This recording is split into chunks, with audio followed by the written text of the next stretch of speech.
Unsolved 2025 हम लोग कर रहे थे। इसमें क्लास 12th में सेट नंबर 5 जिसका कोड है जेबी, और ये इसका चौथा पार्ट है। पिछले 3 पार्ट्स में हम लोग इसके 5 क्वेश्चन कंप्लीट कर चुके हैं। क्वेश्चन नंबर 6 से स्टार्ट करेंगे हम। तो क्वेश्चन नंबर 6 क्या कह रहा है, देखिए पढ़िए, इसको लिखा हुआ है। एक पासे को 2 बार उछाला गया बेटा, एक पासे को 2 बार उछाला गया और प्रकट हुई संख्याओं का योगफल 6 पाया गया है। तो संख्या 4 के न्यूनतम एक बार प्रकट होने की सप्रतिबंध प्रायिकता निकालनी है। तो ये क्वेश्चन है प्रायिकता का और प्रतिबंधी प्रायिकता। प्रायिकता की पहली प्रश्नावली इसने पढ़ी होगी, वो बेहतर समझेगा इसको। देखिए कैसे इस क्वेश्चन को करेंगे।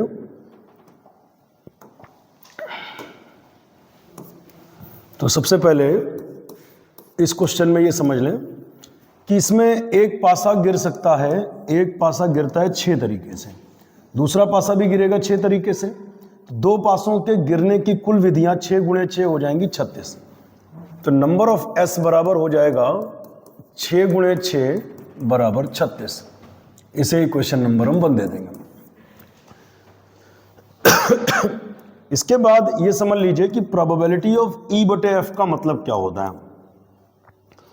इसका मतलब होता है एफ के होने पर ई के होने की प्रायिकता। माने ये घटना हो चुकी है, प्रायिकता इसकी चाहिए, तो जिसकी प्रायिकता चाहिए होगी उसको हमेशा ई मानेंगे, और जो घटना हो चुकी है उसको एफ मानेंगे। तो इसमें प्रायिकता किसकी चाहिए, पहले ये पढ़ो। प्रायिकता चाहिए संख्या 4 के न्यूनतम एक बार प्रकट होने की, है ना। तो जिसकी प्रायिकता चाहिए उसको ई मानो। तो ई घटना किसे मानेंगे, संख्या 4 के न्यूनतम एक बार प्रकट होने की घटना। संख्या 4 के न्यूनतम एक बार प्रकट होने की घटना। बेटा जिसकी प्रायिकता निकालनी होती है, जिसकी प्रायिकता निकालनी होती है उसे हमेशा ई मानते हैं। तो प्रायिकता किसकी निकालनी है, संख्या 4 के न्यूनतम एक बार प्रकट होने की घटना। तो पहले इसको बना भी लिया जाए। न्यूनतम का मतलब होता है कम से कम एक बार, तो 4 आना ही है। तो 4 1, 4 2, 4 3, 4 4, 4 5, 4 6। ठीक है, 4 1, 4 2, 4 3। अब ये भी ले लिया क्योंकि कम से कम एक बार का मतलब एक बार आए या 2 बार आए। तो 4 1, 4 2, 4 3, 4 4, 4 5, 4 6। आगे बढ़ते हैं। अब इसका उल्टा भी तो करना होगा। 4 1 है तो क्या कर देंगे, 1 4, 2 4, फिर 3 4, फिर 4 4 तो हो ही गया, उसको बदलने का कोई मतलब नहीं है। फिर 5 4 और 6 4। ये वो तरीके हैं जिनमें कम से कम एक बार 4 जरूर आया है। देखिए एक बार इसमें आया, हमेशा कम से कम एक बार 4 आया ही है। एफ घटना क्या है, एफ घटना उसे मानते हैं जो कंडीशन है, जो हो चुका है। प्रोबेबिलिटी ऑफ ई बटे एफ का मतलब फिर समझ लें, इसका मतलब होता है एफ के होने पर ई के होने की प्रायिकता। तो ये घटना हो चुकी है। तो घटना हो चुकी कौन सी है, एक पासे को 2 बार उछाला गया, प्रकट हुई संख्याओं का योगफल 6 पाया गया है। ये घटना हो चुकी है। प्रकट हुई संख्याओं का योगफल 6 पाया गया है, ये घटना हो चुकी है। तो यहां लिखेंगे प्रकट हुई संख्याओं का योगफल 6 होने की घटना। योगफल 6 होने की घटना। अब समझिए प्रकट हुई संख्याओं का योगफल 6 कैसे कैसे हो सकता है। 6 के लिए जरूरी है कि एक पासे पर 1 आए, दूसरे पर 5। 1 5 6, 1 5 6, 5 1 6। ठीक है जी, 1 5 6, 5 1 6। फिर क्या होगा, 2 4 6, 4 2 6। फिर क्या होगा, 3 3 6। और 6 का कोई तरीका नहीं है।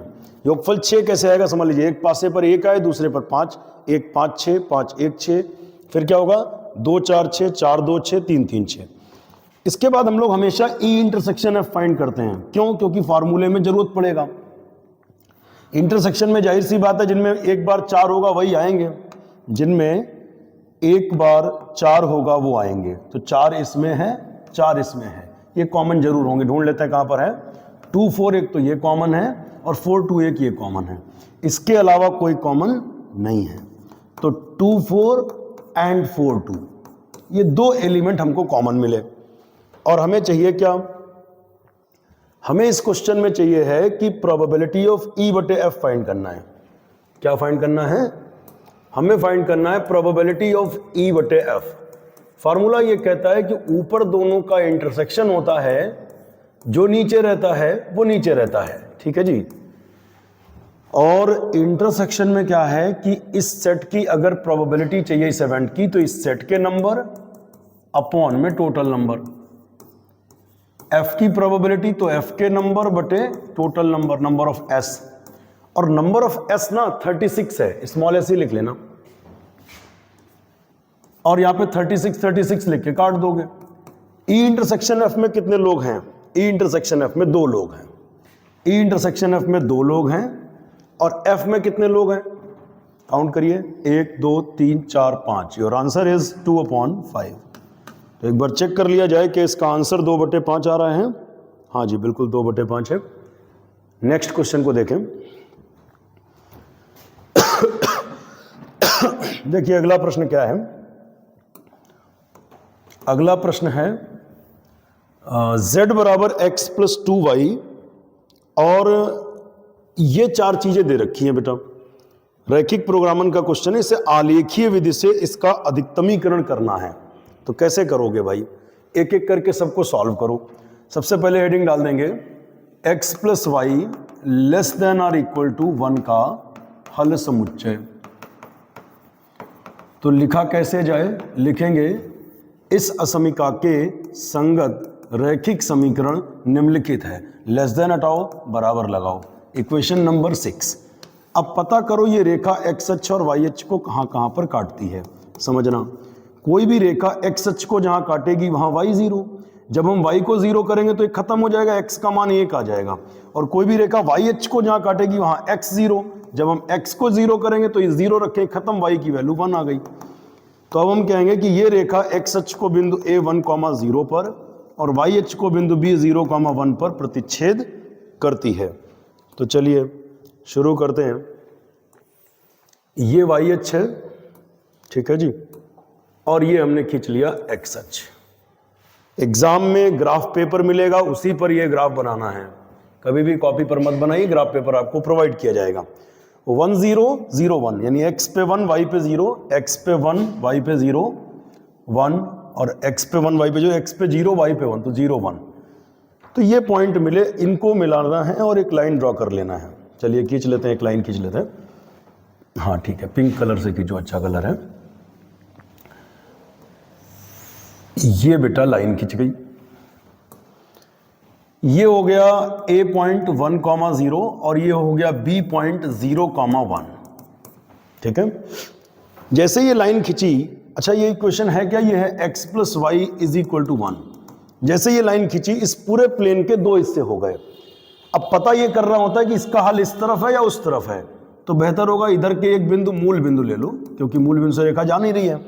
मूल बिंदु से संतुष्ट करा लो, 0 0 से संतुष्ट कराने पर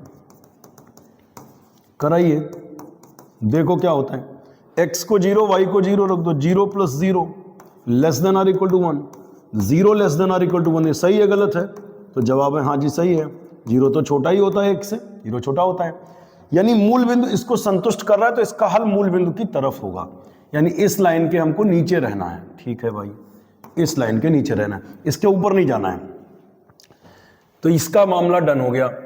इन दोनों का मतलब हम लोग एक बार में लिख ही देते हैं कि इनका संयुक्त हल पहले चतुर्थांश में होगा। इनका मतलब पहले चतुर्थांश में। अभी एक असमीका बची है, चलिए उसको भी सॉल्व किया जाए। तो हम लोग हेडिंग डालेंगे यहां पर, क्या हेडिंग बढ़ेगी?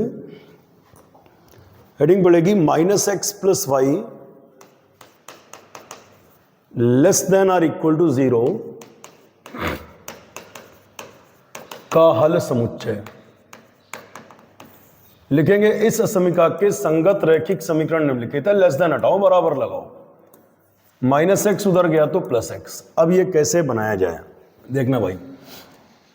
y बराबर x रेखा है, इसके लिए कम से कम 2 पॉइंट हम निकाल लें।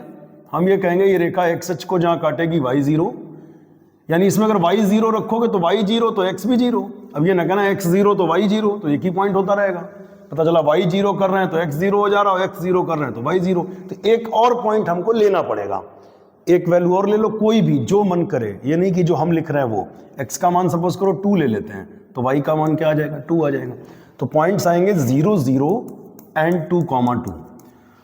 ठीक है, तो देखते हैं 2, 2 कहां पर होगा, x पे 2 और y पे 2। तो ये पॉइंट बेटा ग्राफ पेपर पे बड़ा आसानी से मिल जाएगा, 2, 2 और 0, 0। अब हम एक लाइन खींच लेंगे, ब्लू कलर में खींचते हैं, चलो ये लाइन। तो ये लाइन बेटा हम लोगों ने खींच ली जो जाती है 0 0 और 2, 2 से। लाइन क्या है, y बराबर x है। अब पता ये करना है कि इसका हल इस तरफ है कि इस तरफ है। ब्लू लाइन ने भी दो पार्ट किए ना, एक इस तरफ एक इस तरफ। पता कैसे करें, अब 0 0 से संतुष्ट नहीं कराएंगे। जब भी लाइन 0 0 से गुजर जाएगी तो 0 0 के अलावा कोई भी बिंदु ले लो, ये ले लो, ये ले लो, 2 0 ले लो, तो चलो इससे करा लेते हैं 1 0 से। अगर ये संतुष्ट करे हल इधर, नहीं करे उधर। तो 1 0 से संतुष्ट कराने पर, 1 0 से संतुष्ट कराने पर x की जगह पर 1 रख दो, -1, x की जगह पर 1 रख दो, -1, y की जगह 0 रख दो। तो -1 क्या छोटा है 0 से बेटा? हाँ, -1 निगेटिव वाले नंबर छोटे ही होते हैं, ये सत्य है, -1 छोटा है। तो 1 0 संतुष्ट कर रहा है, यानी इसका हल किस तरफ होगा, जिधर 1 0 है, क्योंकि 1 0 संतुष्ट कर रहा है। ना करता तो दूसरी तरफ होता, लेकिन कर रहा है तो इसका मतलब उधर होगा जिधर 1 0 स्थित है। अब बताओ, और इन दोनों का मतलब, ये भी लाइन डन हो गई। अब इन दोनों का मतलब पहले चतुर्थांश में, तो हमें करना क्या यहां पर है, पहले चतुर्थांश का वो हिस्सा लेना है, ध्यान से सुनना, पहले चतुर्थांश का वो हिस्सा लेना है। पहली बात, जो इस लाइन के नीचे हो, इस लाइन के नीचे रहना है, इस लाइन के इधर रहना है। अब देखिए, इसके इधर रहना है, इसके इस तरफ रहना है, और पहले चतुर्थांश में रहना है।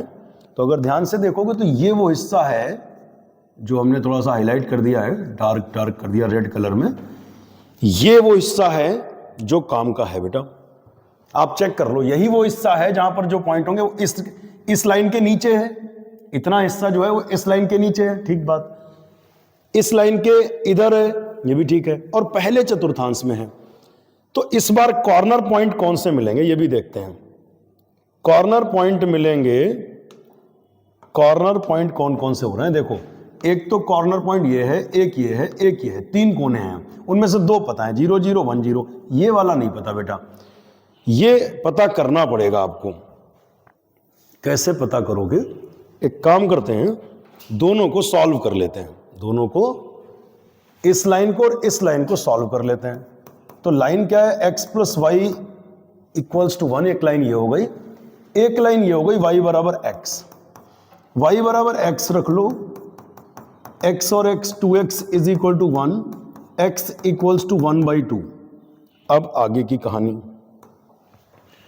अगर x बराबर 1/2 है, यहां पे रखोगे, y बराबर x है और x बराबर 1/2, तो x बराबर अगर 1/2 तो y बराबर भी 1/2।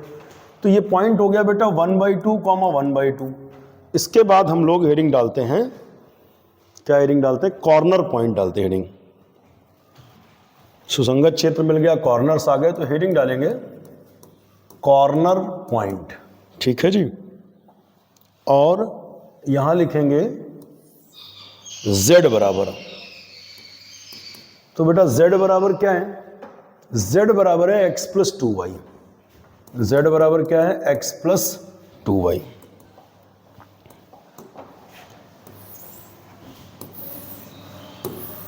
अब देखिए, तो कॉर्नर्स आ गए, एक तो कॉर्नर आ गया 1/2, 1/2, ठीक है जी। एक कॉर्नर हो गया 1 0 और एक हो गया 0 0। x की जगह पर 1/2, y की जगह पर भी 1/2। x का मान 1/2, y का मान 1/2, तो 2 से 2 कट गया, तो 2 1 कम 2 और 1 3/2 ये आ जाएगा। फिर x का मान 1 रखो और y का मान 0 रखो, तो ये तो 0 हो जाएगा, 1 आ जाएगा। फिर यहाँ 0 0 रखो, 0 + 2 × 0, ये 0, तो आंसर 0। अब इसमें देखना ये हमको कि अधिकतमीकरण कह रहे हैं कि न्यूनतमीकरण। ध्यान से देखिए क्या क्वेश्चन है। इसमें कह रहे इसका अधिकतमीकरण करो, तो इसमें सबसे बड़ा मान कौन सा है? 1 है, 3 का आधा 1.5 है, ये इससे बड़ा है क्योंकि 3 का आधा हो जाता 1.5। तो यहां लिखेंगे आंसर आएगा 1/2, 1/2 पर अधिकतम मान 1/2 पर अधिकतम मान बराबर 3/2। ये आंसर हो गया। एक बार चेक कर लेते हैं इसको। हाँ जी, यही आंसर आ रहा है, बिल्कुल सही है। तो छठे का खा हो गया। अब हम स्टार्ट करेंगे छठे का तीसरा पार्ट। क्या कहता है? कह रहे हैं उस समांतर चतुर्भुज का क्षेत्रफल निकालो जिसके विकर्ण ये हैं 3 1 -2 1 -3 4। ठीक बात।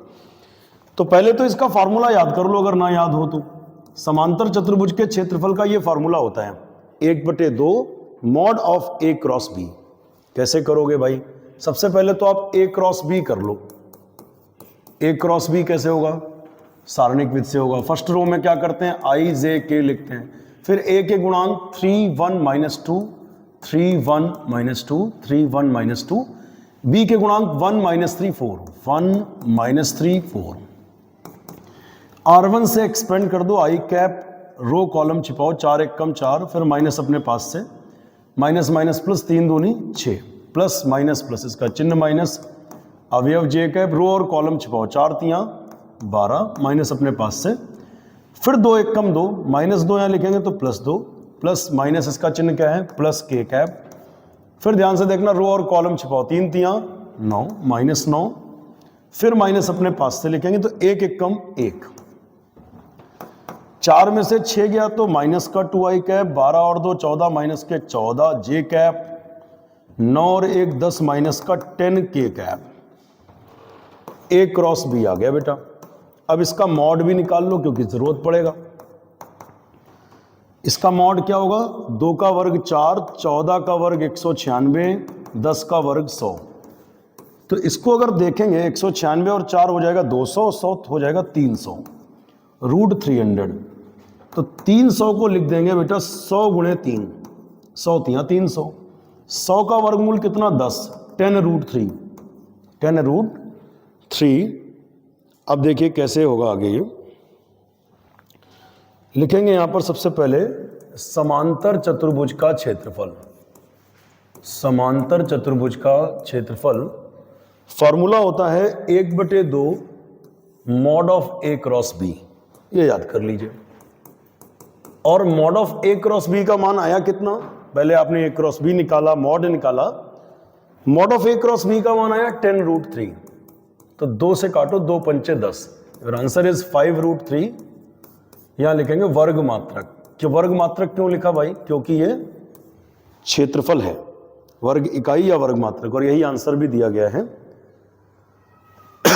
तो ये तीसरा हो गया छठे का।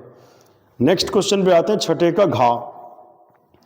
सवाल है sin θ/2 बराबर ये। तो कैसे इसका सॉल्यूशन किया जाए? ध्यान से देखिएगा भाई। अब हम क्या करने वाले हैं? सबसे पहले mod of A cap minus B cap ये लेकर चलना है। ठीक है, ये कभी लेकर नहीं चलना। कभी भी मॉड निकालना हो, मॉड मत लेकर चलो, मॉड का वर्ग लेकर चलो। ऐसा पीछे कई सवालों में करा है हम लोगों ने। मॉड मत लेकर चलो, मॉड का वर्ग लेकर चलो। और फॉर्मूला अप्लाई करो कि मॉड का वर्ग उसके सदिश के वर्ग के बराबर होता है। तो मॉड का वर्ग उसके सदिश के वर्ग के बराबर होता है। हम कहेंगे मॉड का वर्ग उसके सदिश का वर्ग। a माइनस बी का होल स्क्वायर, तो a square plus b square minus 2ab। a minus b का whole square is a square plus b square 2ab। फिर सदिश का वर्ग उसके मॉड का वर्ग, सदिश का वर्ग उसके मॉड का वर्ग।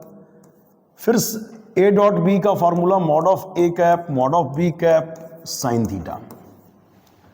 इसमें यह भी दिया होगा कि a कैप और b कैप इकाई सदिश है, क्योंकि पुराना क्वेश्चन है ये, पहले पुरानी किताबों में हुआ करता था। हाँ दिया है, 2 इकाई सदिश है। क्वेश्चन में लिखा है, इसे इक्वेशन 1 दे दें और क्वेश्चन पढ़ेंगे तो ध्यान से पढ़िए। उसमें लिखा है यदि 2 इकाई सदिश हो, इसमें लिखा है तो यह लिखेंगे चूंकि a कैप और b कैप इकाई सदिश है। a कैप और b कैप इकाई सदिश बेटा क्या होता है? इकाई सदिश वो होता है जिसका मॉड 1 हो, mod of A cap is equal to 1 और mod of B cap is equal to 1। चूंकि ये इकाई सदिश है इसलिए इनके मॉड 1 होंगे। Mod of A cap minus B cap का whole square, mod of A cap is 1, 1 square 1, mod of B cap is 1, 1 square 1 minus 2, mod of A cap is 1, mod of B cap is 1 into sine theta. तो 1 + 1 2, 2 एकम 2 एकम 2 minus 2 sine theta. 2 common ले लें, bracket में हो जाएगा 1 minus sine theta. अच्छा जी बेटा, ए dot B बराबर होता है mod of A mod of B cos theta. Sorry by mistake यहां पे साइन लिख गया। ए डॉट बी बराबर mod of A mod of B cos theta लिखना था यहां पर। ठीक है जी, तो कॉस थीटा ही कर लो। अब क्या करना है?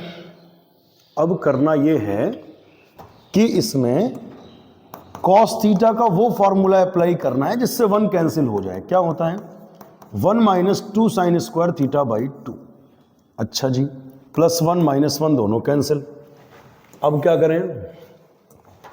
Mod of A cap minus B cap square is equal to minus minus क्या हो जाएगा? प्लस, और 2 दूना 4, 4 sine square theta by 2, minus minus plus 2 दूना 4, 4 साइन स्क्वायर थीटा बाई 2। दोनों पक्षों में यहां पर हम वर्गमूल ले लेंगे। वर्गमूल लेंगे तो क्या होगा? स्क्वायर हट जाएगा, 4 का वर्गमूल 2 हो जाएगा, साइन स्क्वायर का वर्गमूल साइन थीटा बाई 2। यहां से अगर हम साइन थीटा बाई 2 निकालने जाएंगे तो क्या आएगा? ये 2 अपॉन में आ जाएगा, 1/2 mod of A cap minus B cap, and this is your answer. ठीक है जी, अगले क्वेश्चन की तरफ बढ़ा जाए। ये दर मापक के रूप में जो अवकलन के अनुप्रयोग जो चैप्टर नंबर 6 है तुम्हारी किताब में, उसकी जो पहली प्रश्नावली है उसका प्रश्न है, एनसीईआरटी का ही है। एक पाइप से रेत 12 घन सेंटीमीटर प्रति सेकंड की दर से गिर रही है। एक पाइप है बेटा, ये इससे रेत गिर रही है यहां से, और रेत यहां से गिर रही है 12 सेंटीमीटर क्यूब प्रति सेकंड की दर से। तो ये बताओ, ये घन सेंटीमीटर किसका मात्रक होता है बेटा? ये आयतन का मात्रक होता है। किसका मात्रक होता है? आयतन का। 12 घन सेंटीमीटर ये आयतन का मात्रक होता है। लेकिन ये आयतन के पर सेकंड का मतलब ये आयतन के परिवर्तित होने की दर है। ये क्या है? आयतन के परिवर्तित होने की दर। दर मतलब डीडीटी। तो आयतन के परिवर्तित होने की दर 12 सेंटीमीटर क्यूब पर सेकंड है। आगे पढ़िए, क्वेश्चन क्या कह रहा है। गिरती रेत जमीन पर एक ऐसा शंकु बनाती। अब रेत जब भी गिरेगी तो नीचे एक क्या बना रही है? शंकु बना रही है बेटा। ये रेत गिरने पर एक शंकु बना रही है। अच्छा जी, शंकु बना रही है। कैसा शंकु बना रही है? इसकी ऊंचाई त्रिज्या का 6ठा भाग है।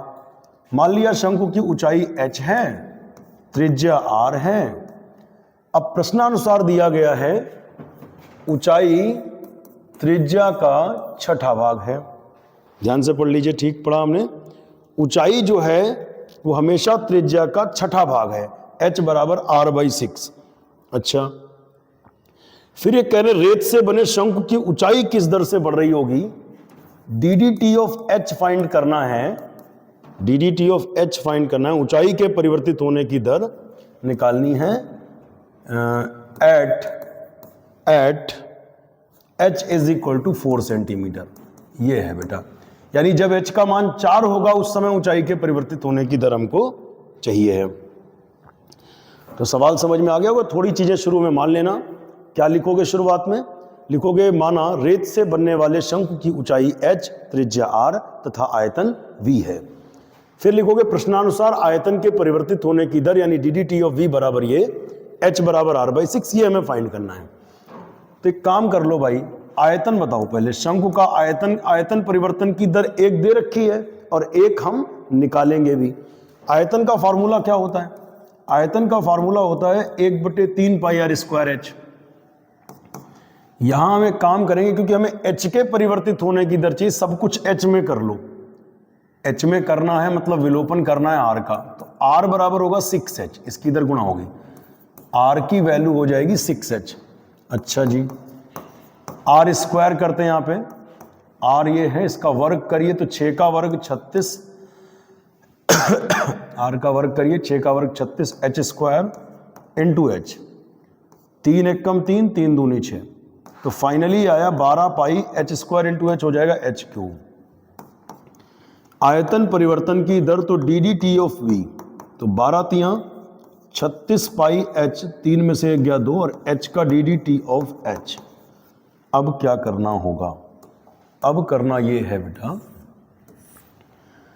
अब करना ये कि dv ओवर dt का मान दिया है 12, वो यहां पर रखना है, तो dv ओवर dt की जगह पर 12 रख देंगे, बराबर 36 pi H square and dh over dt, dh over dt,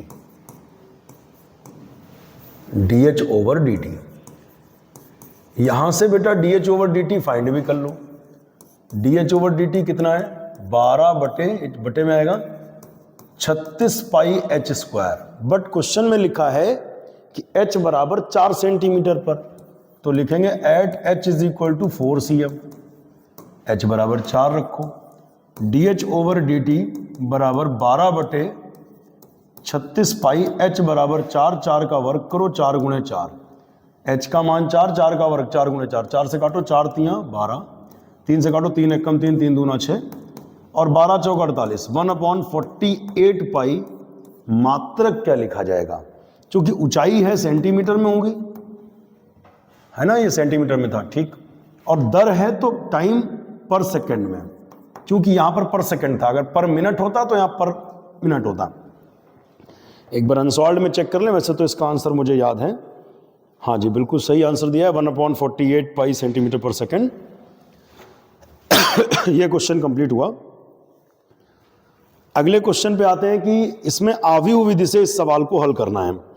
आव्यूह विधि का क्वेश्चन कई सेट्स में हमने छोड़ दिया, क्योंकि शुरुआत के सेट में कराया था। चलिए अब आज इस क्वेश्चन को हम लोग करते हैं। एक बार क्वेश्चन मैच जरूर कर लें, क्या सही लिखा है, हाँ जी सही लिखा है, बिल्कुल ठीक। तो यहाँ लिखेंगे दिए गए समीकरणों को, थ्योरी कम लिखेंगे तो आप लिखना, दिए गए समीकरणों को आव्यूह समीकरण ax बराबर b के रूप में लिखने पर, ये बात लिखना ऊपर। a क्या है, x y z के गुणांकों का आव्यूह, 2 1 1 2 1 1 1 minus 2 minus 1 1 minus 2 minus 1। x यहां पर है नहीं बेटा, तो उसका गुणांक 0, y का गुणांक 3 और z का गुणांक -5। कैपिटल X वो चर है जिनका मान निकालना है x y z, and b क्या है बेटा, b है 1 3/2 एंड 9। इसके बाद आप जानते हो हम लोग सारणिक a निकालते हैं हमेशा, तो सारणिक a निकालने के लिए R1 से विस्तार करेंगे, प्लस माइनस प्लस, इसका चिन्ह प्लस अवयव 2, रो कॉलम छिपाओ, माइनस माइनस प्लस, 2 पंचे 10, माइनस अपने पास से, 3 एकम 3, -3 लिखेंगे तो +3, प्लस माइनस प्लस, इसका चिन्ह माइनस अवयव 1, रो और कॉलम छिपाओ, 5 एकम 5, -5, फिर माइनस 0 इंटू -1 0, प्लस माइनस, इसका चिन्ह क्या है, प्लस अवयव 1, 1 से जाने वाली रो और कॉलम छिपाओ, 3 एकम 3, 3 एकम 3, और 0 इंटू -2 0। अब करना क्या है बेटा, 10 और 3 होता है 13, 13 दूना होता है 26, 0 छोड़ी दो, माइनस माइनस हो जाएगा प्लस, 5 एकम 5, 3 में 0 गया 3, 3 एकम 3। तो इसको अगर जोड़ें तो 5 3 8 6 14 के 4 हासिल 1 2 1 3, सारणी के का मान आ गया 34। तो अब क्या किया जाए, इसके बाद हम लोग, चूंकि हमें ए इनवर्स फाइंड करना होगा, तो ए इनवर्स बराबर होता है एडजॉइंट ए अपॉन डिटर्मिनेंट ए। तो पहले एडजॉइंट ए की तरफ बढ़ें। एडजॉइंट ए क्या होता है, एडजॉइंट होता है सहखंडों से निर्मित आव्यूह का परिवर्त आव्यूह। पहले हम सहखंड निकालेंगे सारे, A11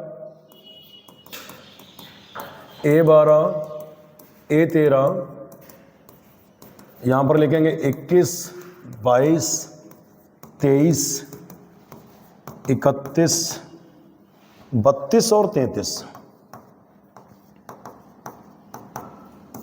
तो इसके चिन्ह देखिए क्या होंगे, plus minus plus minus plus minus plus minus और प्लस। अब देखो भाई क्या करना है, फर्स्ट रो फर्स्ट कॉलम छिपा लो, माइनस माइनस प्लस, 5 दूनी 10, माइनस अपने पास से, 5 दूनी 10 माइनस अपने पास से, फिर 3 एक कम 3, यहां पर -3 लिखेंगे तो हो जाएगा +3, तो 10 3 13। First row second column, first row second column, 5 एक कम 5, -5 और 0 इंटू -1 0, तो बेटा माइनस माइनस हो जाएगा +5। फर्स्ट रो थर्ड कॉलम, देखना फर्स्ट रो और थर्ड कॉलम छिपाओ, 3 एक कम 3, 3 एक कम 3 और 0 इंटू -2 0, 3 में 0 जाएगा 3। सेकेंड रो फर्स्ट कॉलम, यहां समझिएगा जरा, सेकेंड रो छिपा लेंगे और फर्स्ट कॉलम छिपाएंगे, तो 5 एक कम 5, 5 एक कम 5, माइनस अपने पास से लगाएंगे यहां पे। अब 3 एक कम 3, 5 3 8, -8 के आगे माइनस आया तो +8। फिर second row second column, second row second column, 5 दूना 10, 5 दूना 10 -10, फिर माइनस अपने पास से, 0 इंटू 1 0, 0 छोड़ दीजिए, प्लस माइनस माइनस, माइनस का 10। अब second row third column, second row third column, second row third column, 3 दूना 6, माइनस अपने पास से, 0 इंटू 1 0, तो 0 को आप छोड़ो, -6 आएगा। अब क्या करें, third row first column, third row तो ये वाली हो गई बेटा, और फर्स्ट कॉलम ये, थर्ड रो फर्स्ट कॉलम, 1 एक कम 1, -1, माइनस अपने पास से, फिर 2 एक कम 2, -2 लिखेंगे तो +2, और 2 में से 1 जाएगा 1। ठीक है, अब third row second column, third row और सेकेंड कॉलम छिपेंगे, 2 एक कम 2, -2, 2 एक कम 2, -2, फिर माइनस अपने पास से, फिर 1 एक कम 1, -2 -1 -3 के आगे माइनस आया +3, और third row third column, third row third column, third row third column, 2 दूना 4, 2 दूना 4, -4, फिर माइनस अपने पास से, 1 एक कम 1, 4 और 1 5, -5 के आगे प्लस आया तो भी -5।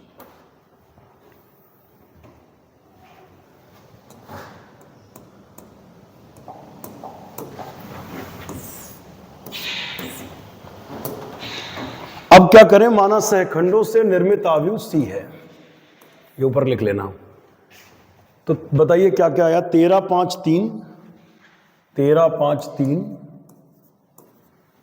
यहां तक हो गया। अब 8 -10 -6, 8 -10 -6, और 1 3 -5, 1 3 -5, 13 5 3, 8 -10 6, 8 -10 -6 है, हाँ ठीक है, 1 3 -5। एडजॉइंट क्या होता है, सहखंडों से निर्मित आव्यूह का परिवर्त आव्यूह, इसका परिवर्त कर दें, first row in the first column, second row in the second column, third row in the third column।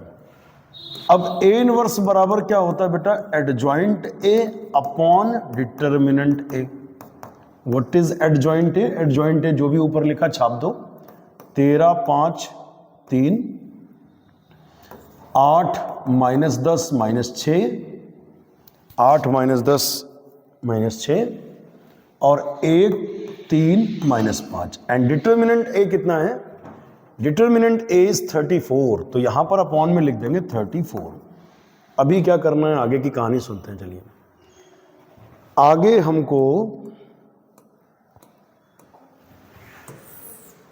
हमको x बराबर क्या है, A inverse into B। A inverse का मान रखें 1/34, 13 5 3, 8 -10 -6, 8 -10 -6, 1 3 -5, 1 3 -5। B क्या है, B इधर वाले कांस्टेंट है, 1 3/2 9, 1 3/2 एंड 9। ठीक है जी, अब क्या करना है, इनकी मल्टीप्लाई करानी है इत्मीनान से। तो 13 एकम 13, 8 तियां 24, 24/2, 24 का आधा हो जाएगा 12, और 9 एकम 9, ठीक है। फिर 5 एकम 5, 10 तियां 30, -30 का आधा -15, और 3 नेम 27। फिर 3 एकम 3, और 6 तियां 18, -18, -18 का आधा -9, और 5 नेम 45, -45। अब इसको जोड़ा जाए, जोड़िए क्या होगा, 3 2 5, 5 9, 3 2 5, 9 5 14 के 4, हासिल 1 1 1 2 1 3। अच्छा 5 में से 15 गया तो कितना होगा, -10, ठीक है जी। और 27 -10 हो जाएगा 17। आगे बताओ, 45 और 10 हो जाता है 55, नहीं 54 है तो 45 और 9 54 हो जाएगा। माइनस के 54 और प्लस के 3, तो ये हो जाएगा बेटा माइनस का 51 हो जाएगा क्या। अब 34 सबके बटे में जाएगा, इधर कैपिटल एक्स चल रहा है, और कैपिटल एक्स जानते क्या था, एक्स वाई जेड था।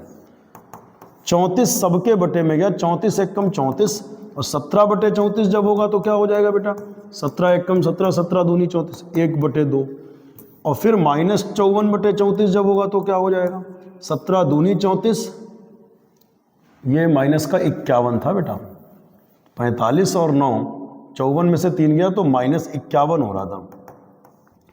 -51/34 हो जाएगा तो क्या हो जाएगा, तो हो जाएगा 17 दूनी 34 और 17 3 51, तो माइनस का 3/2।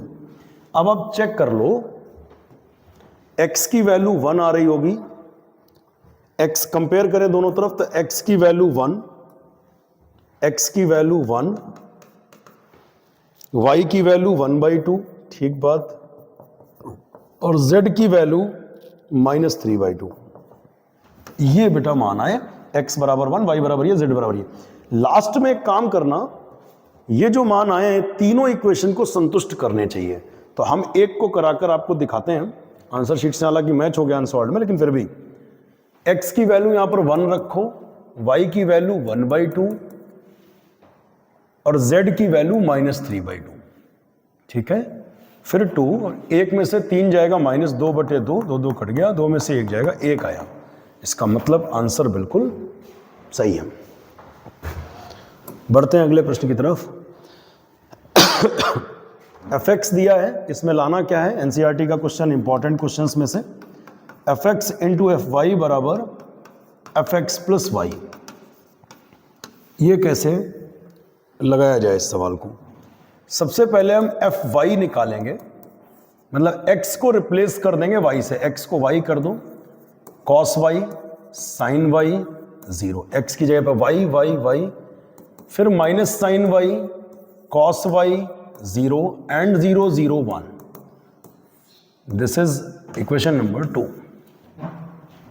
अब हम क्या करें, fx प्लस वाई भी निकाल लें, जो RHS आ रही है वो कैसे निकलेगी। x को रिप्लेस कर दें x प्लस वाई से, x को रिप्लेस कर दें किससे, x प्लस वाई से, sine of x plus Y and 0, minus sine of x plus Y, cos of x plus Y and 0 0 0 1।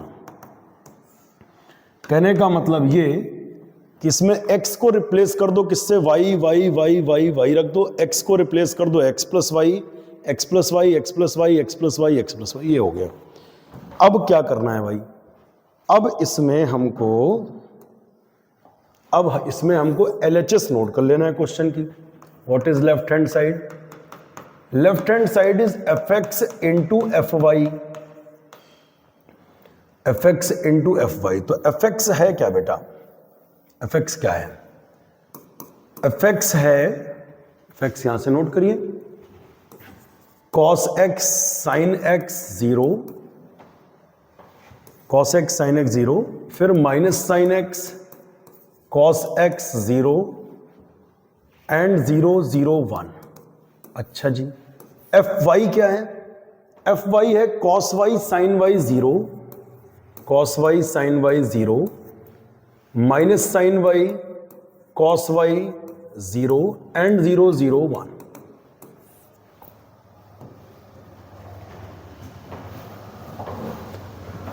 अब इन दोनों का मल्टीप्लिकेशन करना है।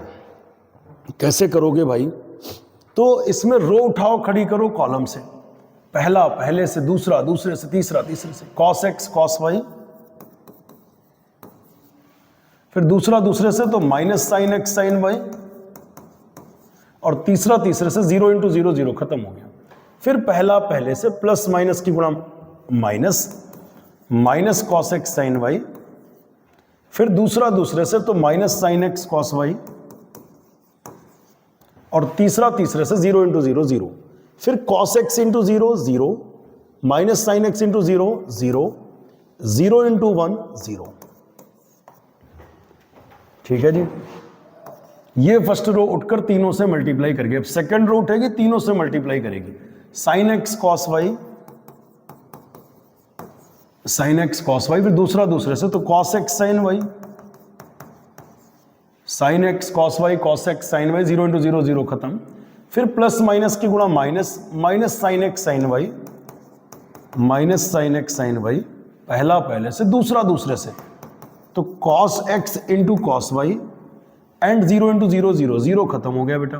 फिर sine into 0 0, cos into 0 0, and 0 into 1 0। फिर 0 into cos Y 0, 0 into sine Y 0, and 1 into 0 0, 0 into minus sine Y 0, 0 into cos Y 0, and 1 into 0 0। फिर 0 into 0 0, 0 into 0 0, and 1 into 1 1।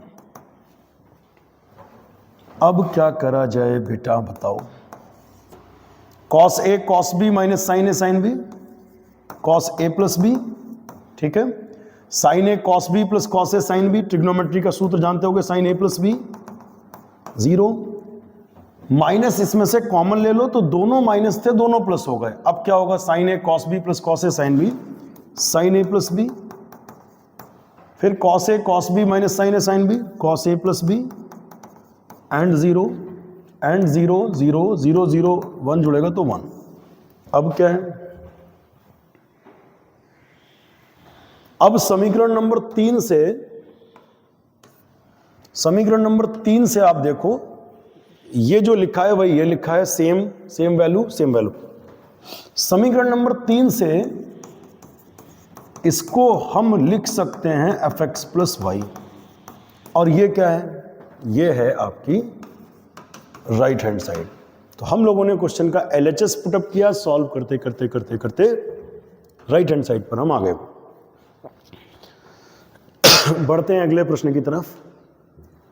अगला question पूरा रिपीटेड है, 8वें का जो का पार्ट है, बहुत इंपॉर्टेंट क्वेश्चन भी है, tan इनवर्स रूट 2 वाला, और ये हम लोग सेट नंबर 1 के, इसी 2025 के सेट नंबर 1 में 8वें के का में रिकॉर्ड करके डाल चुके हैं। अगर नहीं लग रहा है तो वहाँ जाकर आप देख सकते हैं, और इस वीडियो का लिंक हम डिस्क्रिप्शन में डाल भी देंगे। सेम 8वें का जो खा है, ये प्रगुण का क्वेश्चन है, बहुत महत्वपूर्ण है, सेट नंबर 3 के 8वें के का पार्ट में हो चुका है। इन दोनों वीडियो का लिंक हम डिस्क्रिप्शन बॉक्स में डाल देंगे। अब देखिए क्वेश्चन नंबर 9, ये कह रहे हैं इस दीर्घवृत्त का क्षेत्रफल निकालो। ये क्वेश्चन बेटा हर बार आ रहा है, संख्या में आ रहा है, कभी किसी में आ रहा है।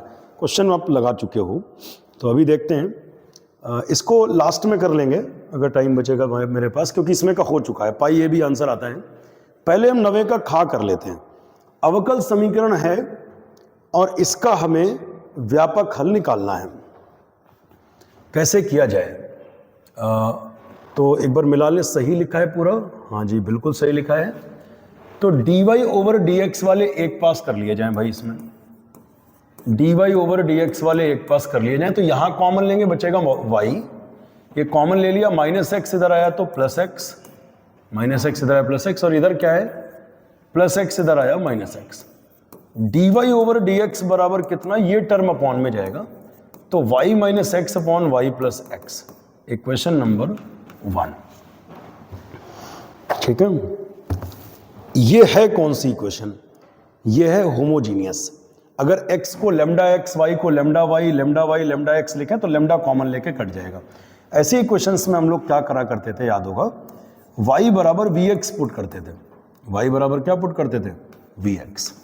यहाँ v कांस्टेंट नहीं है, x का ही फंक्शन है। अब लिखेंगे दोनों पक्षों में x के सापेक्ष अवकलन करने पर, पहला लिखो दूसरे का करो x का 1, फिर दूसरा लिखो और पहले का करो v का dv over dx। Equation number 3। अभी दूसरी तीसरी का यूज पहले में कर लो भाई, तो लिखेंगे यूजिंग 2 and 3 in 1। ज़्यादातर इस साल 2025 में लीनियर इक्वेशंस ज़्यादा आई हैं, होमोजीनियस मुझे लग रहा है बहुत कम है। dy ओवर dx की वैल्यू ऊपर रख दो, v into 1 v plus x D over dx। dy over dx का मान ऊपर रख दिया, y की वैल्यू हम vx रखेंगे तो vx माइनस एक्स, y बराबर vx प्लस x। अभी क्या करना है बेटा, v plus x D over dx, ऊपर से x कॉमन तो हो जाएगा v माइनस 1, x कॉमन तो हो जाएगा v माइनस 1, नीचे से भी x कॉमन तो ये हो जाएगा v प्लस 1। ठीक है जी, x कॉमन v माइनस 1, नीचे से x common v plus 1, x से x कैंसिल हो out, x dv over dx is equal to v minus 1 upon v plus 1, plus का v उधर जाएगा तो माइनस v, प्लस का v उधर जाएगा तो माइनस v, और x dv over dx is equal to v minus 1, v और v की गुणा प्लस माइनस माइनस vv की गुणा हो जाएगी v square, plus minus minus vv की गुणा v square, plus minus minus 1 into vv upon v plus 1। ठीक है जी, v into v plus minus minus v into v square plus minus minus 1 into minus v plus v minus v दोनों cancel, minus common लेंगे तो चिन्ह बदलेगा, minus वाला plus का, फिर माइनस वाला प्लस का, अपॉन में क्या चल रहा है बेटा v प्लस 1। यहां लिखा है x dv और नीचे से dx हम इधर ले आए। अब dv की साइड हम ले आएंगे v वाले, dv की साइड v वाले, ये टर्म इधर आएगा v प्लस 1 dv, ये इधर इनटू में आया और ये अपॉन में आ गया v स्क्वायर प्लस 1, ये इधर इनटू में, ये अपॉन में, बराबर माइनस dx और ये x उधर बटे में गया अपॉन x। अब v dv upon v square plus 1 plus 1 upon v square plus 1, v dv upon v square plus 1 dv, v upon v square plus 1 dv और 1 upon v square plus 1 dv, integrate कर दीजिए dx upon x, सबके साथ integration का चिन्ह लगा लिया। अब क्या करना है, v स्क्वायर प्लस 1 को हम कुछ थोड़ी देर के लिए मान लेते हैं, v स्क्वायर प्लस 1 को हमें t मान लेना है, v स्क्वायर प्लस 1 को t मान लेना है। करिए अवकलन करिए, 2v फिर dv 1 का 0 यहां पे आ जाएगा dt, तो v dv बराबर dt बाई 2। ठीक है, अब वैल्यू लगानी है केवल यहां पर v dv की, क्या हो जाएगा, ये हो जाएगा dt अपॉन 2, और v स्क्वायर प्लस 1 को लिख लेंगे t, और 1 बटे 1 प्लस एक्स स्क्वायर का समाकलन हो जाता है tan inverse v is equal to minus 1 upon x का integration log x plus constant अभी जोड़ देंगे 1 अपॉन 2 1 अपॉन t का इंटीग्रेशन हो गया log t plus tan inverse v is equal to minus log x plus constant क्या c, 1 by 2 log t की value v square plus 1 plus tan inverse v minus log x को इधर ही ले लो plus log x is equal to c। इसमें हम v का मान रख देंगे, v का मान यहां से निकाल लेते हैं, आ जाएगा y अपॉन एक्स का वर्ग कर दो y square upon x square plus 1 plus tan inverse, और v का मान वही y upon x plus log x is equal to c। इसे और भी सॉल्व किया जा सकता है, लेकिन इतना आंसर भी बिल्कुल सही है, आप एलसीएम ले सकते हैं यहाँ पर, फिर लॉग के आगे बटे तो घटे कर सकते हैं, लेकिन इतना भी ठीक। अब क्या करा जाए, एक क्वेश्चन और रह गया है। अब हम यहां पर एक एलिप्स बनाएंगे और एलिप्स का एरिया निकालेंगे। एलिप्स का एरिया निकालेंगे हम लोग।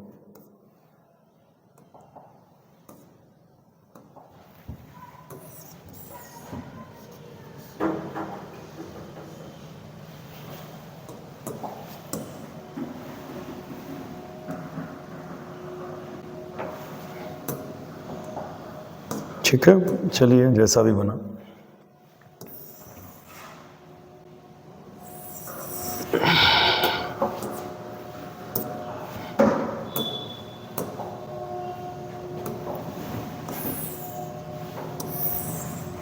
ये हम लोगों ने एलिप्स बनाया और ये एक्स अक्ष और ये वाई अक्ष। यहां ये पता होता नहीं है कि ए बड़ा है बी से कि बी बड़ा है ए से, तो आप कोई भी मान लो ए बड़ा बी से या बी बड़ा ए से, एरिया वही आना है। ये दूरी ए हो गई, ये दूरी बी हो गई, ये ए कामा 0, इधर वाला माइनस ए कामा 0, ऊपर 0 कामा बी और नीचे 0 कामा माइनस बी। सवाल आप लोग ऐसा कर ही चुके हैं, लेकिन एक बार फिर से समझ लेंगे तो और अच्छा रहेगा। इलिप्स सममितता से 4 भागों में डिवाइड हो रहा है। आप इतना एरिया निकाल लो, उसका कर दो कितने गुना, 4 गुना। ठीक है जी। y का मान यहां से निकाल लिया जाए तो y square upon b square, क्योंकि फार्मूला होता है y dx, प्लस उधर जाएगा तो -1 minus x square upon a square. अब y स्क्वायर बराबर ये उधर जाएगा बी स्क्वायर, और एलसीएम लेंगे तो ए स्क्वायर ऊपर, ए स्क्वायर माइनस एक्स स्क्वायर बटे ए स्क्वायर, वर्गमूल लेंगे तो बी स्क्वायर का वर्गमूल बी, ए स्क्वायर का वर्गमूल a, under root a square minus x square, and this is equation number 1।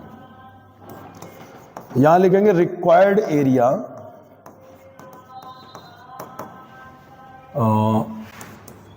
इसका नाम दे दिए O A B O, 4 times area of the part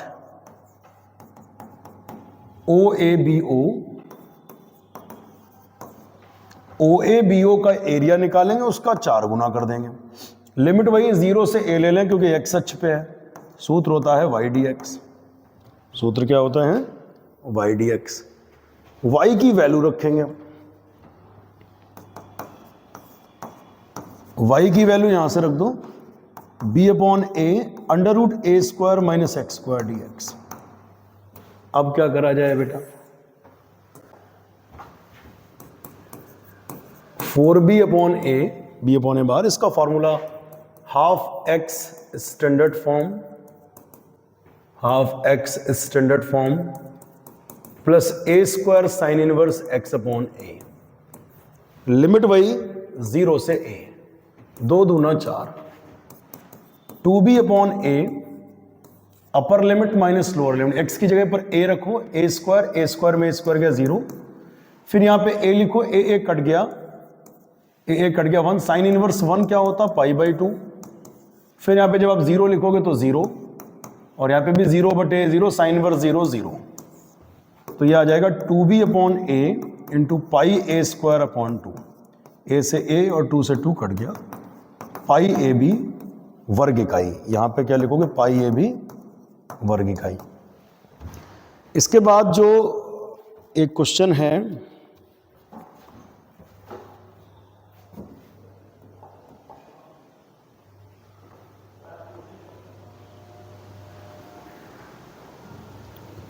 ठीक है,